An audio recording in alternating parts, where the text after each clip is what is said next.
Hello friends, sociology के crash course channel में आपका स्वागत है। ये एक क्रैश कोर्स चैनल है जिसमें यूजीसी नेट और असिस्टेंट प्रोफेसर एग्ज़ाम के पूरे कोर्स को कवर किया जाएगा। तो फ्रेंड्स, आज हम समुदाय को पढ़ेंगे और ये जो समुदाय है ये यूजीसी नेट के यूनिट 3 में आता है और असिस्टेंट प्रोफेसर के यूनिट 1 में आता है। ठीक है, तो ये दोनों के लिए काफ़ी इंपॉर्टेंट है। इसके अलावा पीजीटी में भी ये चैप्टर है। ओके, तो शुरू करते हैं। समुदाय कम्युनिटी शब्द का हिंदी रूपांतरण है और कम्युनिटी शब्द जो है वो लैटिन भाषा के कम्युनिटास शब्द से बना है जिसका अर्थ है पब्लिक स्पिरिट। ठीक है, यानी जन सामान्य जो होता है। ठीक है, कुछ विद्वान जो कम्युनिटी शब्द है उसकी उत्पत्ति को कम्युनिस्ट से मानते हैं। ठीक है, और कम्युनिस्ट दो प्रकार के शब्दों से बना है, कम धन मुनीश। ठीक है, कम प्लस मुनीश से बना है जिसका अर्थ है साथ साथ मिलकर सेवा करना। कम का अर्थ है साथ साथ, मुनीश का अर्थ है सेवा करना, सर्विंग। ठीक है, तो समुदाय का जो शाब्दिक अर्थ निकला वो क्या निकला, साथ साथ मिलकर सेवा करने से। ठीक है, और यदि कम्युनिटास शब्द के रूप में देखेंगे तो क्या होगा, जन सामान्य। ठीक है, ये दोनों याद रखिएगा, एग्जाम में दोनों में से कोई भी ऑप्शन आए तो वो सही होगा। कम्युनिटी शब्द का उपयोग 14वीं शताब्दी से प्रारंभ हुआ। ठीक है, तो 14वीं शताब्दी से कम्युनिटी शब्द उपयोग में लाया गया, उसके पहले ये शब्द उपयोग में नहीं था। ठीक है, टानीज ने समुदाय को गेमिनसाफ्ट और समाज को गैसेलसाफ्ट कहा, यानी एक ऐसा समाज, एक ऐसा समुदाय जिसमें भावनात्मक लगाव बहुत ज़्यादा पाया जाता है, एकता पाई जाती है, ऐसे समुदाय को क्या बोलेंगे, गेमिनसाफ्ट। ठीक है, और ऐसा समाज, ऐसा समुदाय जिसमें लोग अवैयक्तिकता पाई जाती है और लोगों में भावनात्मक जुड़ाव कम पाया जाता है, एकता कम पाई जाती है, तो ऐसे समाज को हम क्या बोलेंगे, गैसेलसाफ्ट। ठीक है, इसको हम ग्रामीण और नगरीय समुदाय के रूप में भी कह सकते हैं। और ये गेमिनसाफ्ट और गैसेलसाफ्ट क्या है, जर्मन भाषा का शब्द है। तो याद रखिएगा, ये भी आ सकता है एग्जाम में कि ये दोनों किस भाषा से लिए गए हैं। जब हम व्यक्तियों के बीच बनने वाले परस्पर संबंध पर विचार करते हैं तो वह समाज है। ठीक है, यानी समाज क्या है, व्यक्तियों के बीच जो परस्पर संबंध है, यानी हम जन्म लेते ही कुछ संबंधों को लेकर जन्म लेते हैं, कुछ संबंध ऐसे होते हैं जो उद्देश्य पूर्ति के दौरान जन्म लेते हैं। तो इन जो ये संबंध है, इनके बीच में जो जाल बना हुआ है यही समाज है। ठीक है, लेकिन जब उस संबंध को बनने वाले तत्वों पर विचार करते हैं, यानी किन किन तत्वों के आधार पर संबंध बना है, कार्य के आधार पर बना है, ठीक है, भौगोलिक क्षेत्र के आधार पर बना है, या फिर किसी अन्य संबंध के आधार पर बना है, किस प्रकार के आधार पर संबंध बना है, उसको हम समुदाय कहेंगे। ठीक है, समुदाय व्यक्ति के लिए साध्य भी है और साधन भी। ठीक है, साध्य भी है, यानी समुदाय व्यक्ति के लिए क्या है, साध्य है, यानी समुदाय को प्राप्ति का रास्ता, यानी समुदाय के लिए ही लोग जीते हैं, कोई उद्देश्य नहीं होता। ठीक है, और साधन भी है जिसमें एक विशेष समुदाय होता है जिसमें समुदाय के उद्देश्य की पूर्ति के लिए लोग कार्य करते हैं। तो समुदाय क्या है, साध्य भी है और साधन भी है। ठीक है, फिर देखिए, समुदाय में संबंध सीधे, सरल, वृहद एवं पवित्र होते हैं। ठीक है, सीधे संबंध होते हैं, सरल होते हैं, वृहद होते हैं, पवित्र संबंध होते हैं, यानी भावनात्मक जुड़ाव जो होता है वो निस्वार्थ होता है।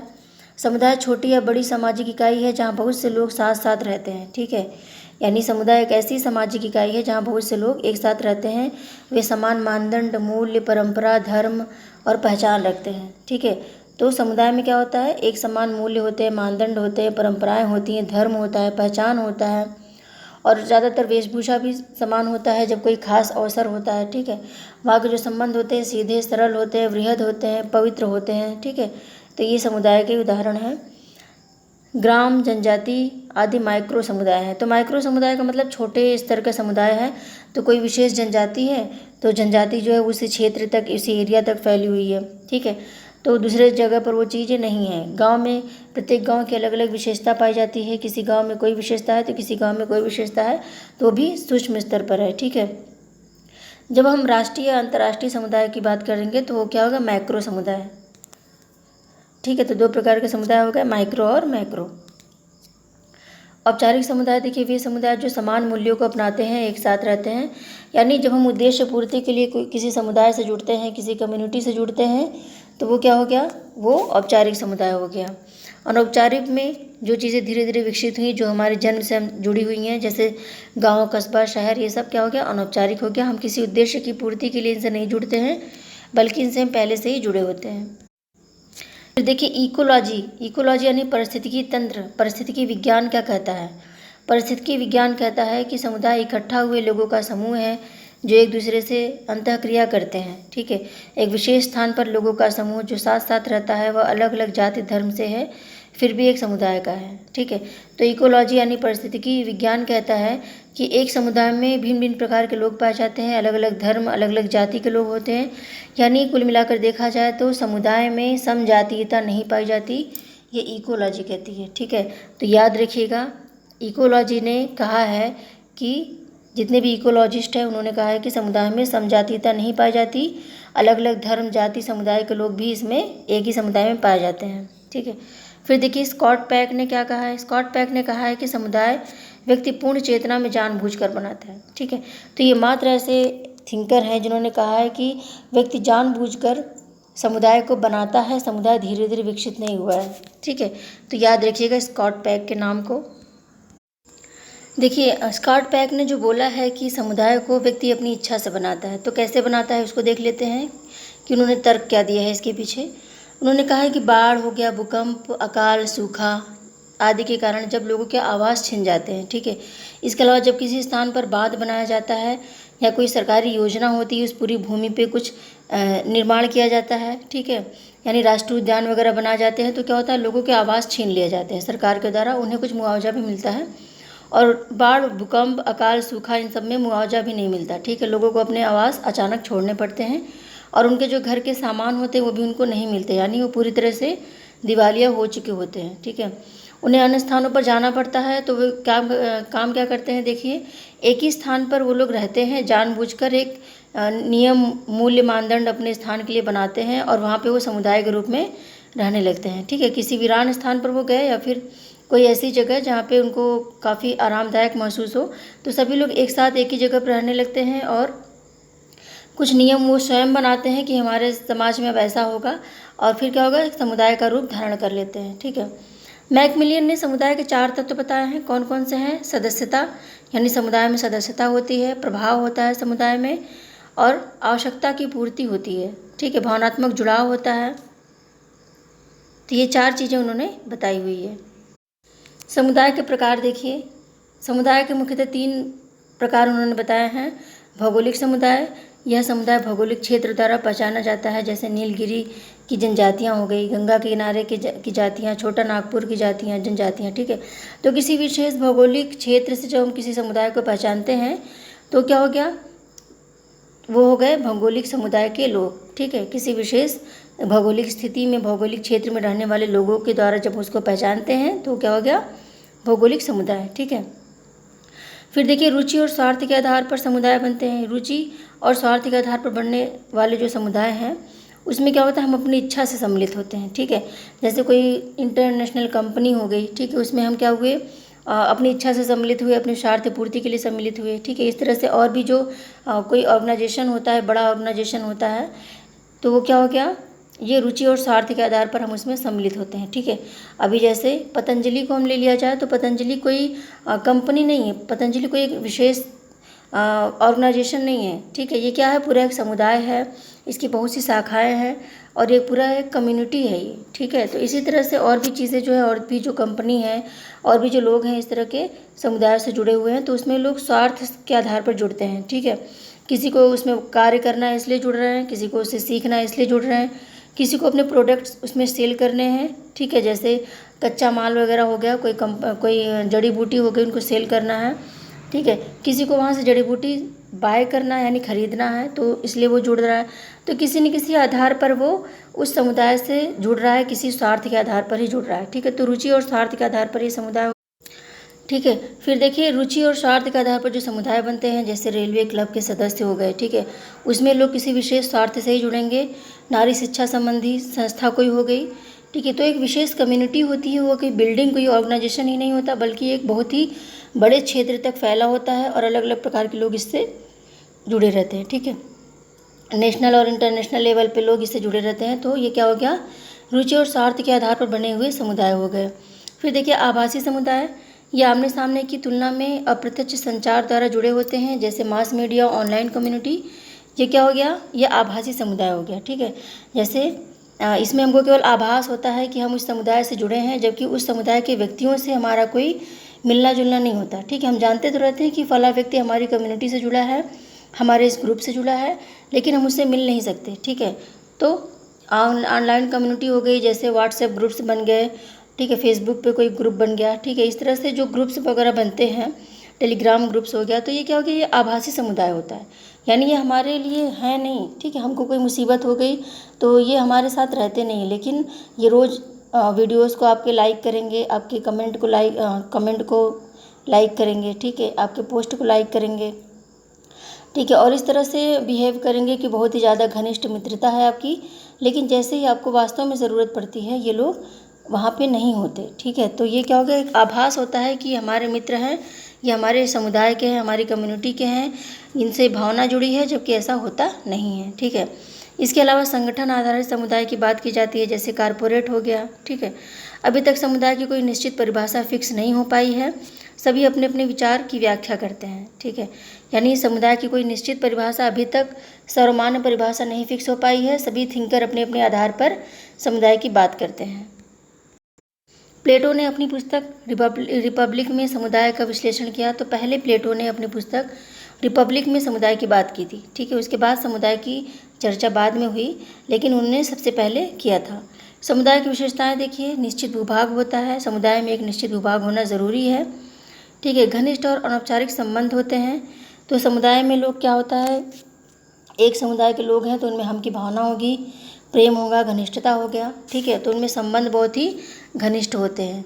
समानता होती है, यानी समुदाय के लोग समान रूप से कार्य करते हैं, समान होते हैं, ठीक है, तो उनमें समानता होती है, जैसे एक समुदाय से जुड़े हुए लोग हैं, समान भाषा बोलेंगे, समान रीति रिवाज को फॉलो करेंगे, ठीक है, समान चीज़ें उनकी होंगी, ठीक है। फिर देखिए समान विश्वास और मूल्य होता है उनके, तो एक समाज में एक स्थान पर एक ही प्रकार की विश्वास और मूल्य को लोग फॉलो करते हैं। संगठित अंतःक्रिया होती है, ठीक है, हम की भावना होती है, यानी बहुत ही घनिष्ठ लगाव होता है। सांस्कृतिक समानता होती है, यानी एक विशेष पर्टिकुलर एरिया में जो पर्टिकुलर समुदाय होता है उसमें एक ही प्रकार की संस्कृति को फॉलो किया जाता है, ठीक है। फिर देखिए व्यक्तियों का समूह होता है, ठीक है, समुदाय क्या है, व्यक्तियों का समूह, एक विशेष पर्टिकुलर एरिया में विशेष प्रकार के लोगों का जो समूह होता है उसको समुदाय कहेंगे। छोटे समाज से संबंधित, यानी समुदाय जो होता है वो सूक्ष्म होता है, ठीक है, वो किसी विशेष पर्टिकुलर एरिया से रिलेटेड होता है और कुछ लोग ही उसमें सम्मिलित होते हैं, समाज के सभी लोग सम्मिलित नहीं होते, ठीक है। समान गुण होता है, यानी समुदाय में रहने वाले सभी लोगों के गुण जो हैं वो समान होंगे, समान भाषा होगी, डीएनए भी लगभग एक जैसा होता है, ठीक है, समान कल्चर होता है उनका। समान पहचान होती है, यानी एक समुदाय से जुड़े हुए लोग उसी समुदाय से संबंधित लोग कहलाएंगे तो एक ही पहचान होती है, ठीक है। जैसे कोई गांव हो गया तो उस गांव के लोग जब भी कोई उस व्यक्ति का नाम लेगा तो कहेगा कि ये उस गांव के हैं, ठीक है, तो ये समान पहचान हो गई। समान विशेषता होती है, एक समुदाय में रहने वाले लोगों की वेशभूषा, खान पान, रहन सहन सब कुछ समान होता है। नातेदारी एवं परंपरा के आधार पर निर्मित, तो समुदाय ऐसा नहीं होता कि रातों रात हमने बना दिया, कोई गांव है हमने रातों रात उसको बसा दिया, ठीक है, वो धीरे धीरे विकसित हुआ है और नातेदारी और परंपरा के आधार पर वो धीरे धीरे विकसित होता चला गया। पार्सन्स ने कहा है कि समान भूभाग पर रहने वाले लोगों का समूह जो समान दिनचर्या का पालन करता है वो क्या हो गया, वो समुदाय है, ठीक है, तो ये पार्सन्स की परिभाषा है। फिर देखिए समुदाय जो होता है वो धीरे धीरे विकसित होता है, यानी गांव जो है वो कस्बे में बदल गया, ठीक है, कस्बा जो है वो महानगर में बदल गया, ठीक है, महानगर और उससे भी बड़े नगर में बदल गया, तो इस तरह से क्या हो गया, समुदाय जो है विकसित होता चला गया, ठीक है, गांव से कस्बा, कस्बा से नगर, नगर से महानगर, महानगर से विशाल नगर, ठीक है, इस तरह से बड़े बड़े साम्राज्य बने और इसकी शुरुआत कैसे हुई, सूक्ष्म समुदाय से हुई, ठीक है। चार्ल्स फूले ने बड़े शहरों की उत्पत्ति का जो कारण माना है वो आवागमन के साधनों का विकास माना है, ठीक है। ये देखिए क्वेश्चन यहाँ से बनते हैं, इसलिए मैंने ये फैक्ट भी सम्मिलित किए हैं, काफ़ी इंपॉर्टेंट है। यदि एग्जाम में आता है कि चार्ल्स फूले ने बड़े शहरों की उत्पत्ति का कारण क्या माना, उसमें 3-4 ऑप्शन दे दिए, तो उसमें आवागमन के साधनों का विकास ही सही होगा, ठीक है। फिर देखिए मैकेंजी ने शहर के विकास के 3 कारण बताए, पानी, रेल और मोटर, ठीक है, तो मैकेंजी ने क्या कहा, शहरों के विकास के लिए 3 कारण बताए, पानी, रेल और मोटर, यानी वहाँ पानी पर्याप्त होना चाहिए, सभी कार्यों के लिए पानी उचित मात्रा में उपस्थित हो, ट्रेन की सुविधा अच्छी होनी चाहिए, एक स्थान से दूसरे स्थान पर जाने के लिए आवागमन के साधन अच्छे होने चाहिए, और मोटर यानी कि जो गाड़ियाँ हैं, यानी आवागमन के जो साधन हैं वो होने चाहिए, सड़कें दुरुस्त हों, क्योंकि जब मोटर होंगे तो सड़कें भी दुरुस्त होंगी, ठीक है, तो ये चीज़ें उन्होंने इम्पोर्टेंट माना है बड़े शहरों के विकास के लिए। फिर देखिए समुदाय का विचार पड़ोस से प्रारंभ होकर संपूर्ण विश्व तक फैल गया है, ये अकबर्न की बात है, अकबर्न का कथन है और ये बहुत इंपॉर्टेंट कथन है, ठीक है। मैकायरम पेज ने जेल, विहार, शरणार्थी स्थल को समुदाय माना है, ठीक है, जबकि ये सीमावर्ती समुदाय है, ठीक है। मैकायरम पेज ने जेल, विहार, शरणार्थी स्थल को समुदाय माना, जबकि वास्तव में इन्हें इसे अन्य जो विद्वान हैं उनके द्वारा समुदाय नहीं माना जाता, सीमावर्ती स्थान माना जाता है, सीमावर्ती समुदाय माना जाता है, ठीक है। लेकिन मैकायरम पेज ने इसको समुदाय माना है, ठीक है। एक समुदाय के भीतर भी अनेक समुदाय होते हैं, उसको उन्होंने उप समुदाय या समुदाय के भीतर समुदाय कहा। ये मैकायरम पेज ने ये कथन दिया हुआ है, ठीक है, ये अवधारणा दी हुई है। तो जैसे कोई समुदाय हो गया, जैसे मान लीजिए इलाहाबाद एक समुदाय है, ठीक है, सॉरी प्रयागराज एक समुदाय है, और प्रयागराज में जो बंगाली ब्राह्मण रहते हैं वो अलग समुदाय हो गए। प्रयागराज में जो पंजाबी लोग रहते हैं वो अलग समुदाय हो गए, ठीक है। प्रयागराज में जो मुस्लिम लोग हो गए वो अलग समुदाय के लोग हो गए, ठीक है। इस तरह से हो सकता है प्रयागराज में कुछ ऐसे विदेशी भी रहते हों, ठीक है, तो वो क्या हो गया, समुदाय के अंदर भी समुदाय है, उसको समुदाय के भीतर समुदाय कहा उन्होंने। यह अवधारणा जो है मैकायरम पेज की है, याद रखिएगा, इम्पॉर्टेंट है। समुदाय की अवधारणा टॉर्नेज ने दी है, ठीक है, ये जो कॉन्सेप्ट है ये टॉर्नेज का है।